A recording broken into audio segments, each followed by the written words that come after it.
నమస్తే, welcome to Jar Foods and Pickles. ఈరోజు మన ఫామ్లో ఈ ఆవకాయ కలిపి 3 days అవుతుంది. 3వ రోజు మళ్ళీ మనం కలుపుకొని ఆ తర్వాత ప్యాకింగ్కి రెడీ చేస్తాం. టేస్ట్ అంతా చెక్ చేసుకొని, అలానే టేస్ట్ చెక్ చేయడమే తప్ప టేస్ట్లో ఎలాంటి ఇంకా కలపాలి ఇంకా తక్కువైనా ఎక్కువైనా అదైతే ఏమి ఉండదు. సో ఇది ఈరోజు రెడీ అయిపోయిన ఆవకాయ అనమాట. అంటే ఇది ఒక బ్యాచ్. ఇలాంటి టబ్స్ ఇంకొక 4-5 రెడీ కలపాల్సి వస్తుంది ఈవేళ.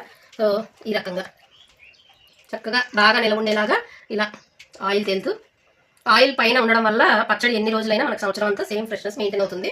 నిజానికి ఆయిల్ క్వాలిటీ వాడాలి, అలాగే ఆయిల్ సరిపడా పైకి తేలేంత ఆయిల్ వాడాలి. తక్కువ వాడుకోవడం వల్ల, క్వాలిటీ తక్కువ వాడటం వల్ల మాత్రమే పచ్చడి పాడవడం జరుగుతాయి. బట్ మన దగ్గర ఆ ప్రాబ్లం ఉండదు, ఎందుకంటే చక్కగా ఆయిల్ పైకి తేలేలాగా మనం ఎంత వెడల్పు దాంట్లో వేసినా కూడా ముక్కలన్నీ లోపలికే ఉండి ఆయిల్ చక్కగా తేలుతుంది. సో ఈ రకంగా మనం పచ్చడి ప్రిపేర్ చేస్తాము.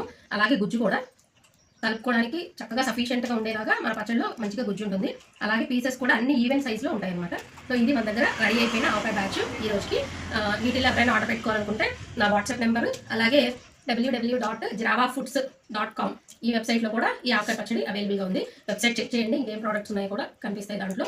అలాగే స్పైసెస్లో వచ్చేసి కారపొడులు, కూరకారం, ఈ పచ్చడికి సంబంధించిన మిక్స్ కారం కూడా మన దగ్గర దొరుకుతుంది. అవి కూడా ఒకసారి చెక్ చేసుకోవచ్చు. ఇంకేమైనా డీటెయిల్స్ కావాలన్నా కూడా నెంబర్కి కాల్ చేస్తే నేను వివరాలు ఇస్తాను. అలాగే వాట్సాప్ చేసి కూడా ఆర్డర్ చేసుకోవచ్చు. ఈ ఆవకాయ కావాలనుకునే వాళ్ళు ఇమీడియట్గా ఆర్డర్ చేసుకోండి. Thank you.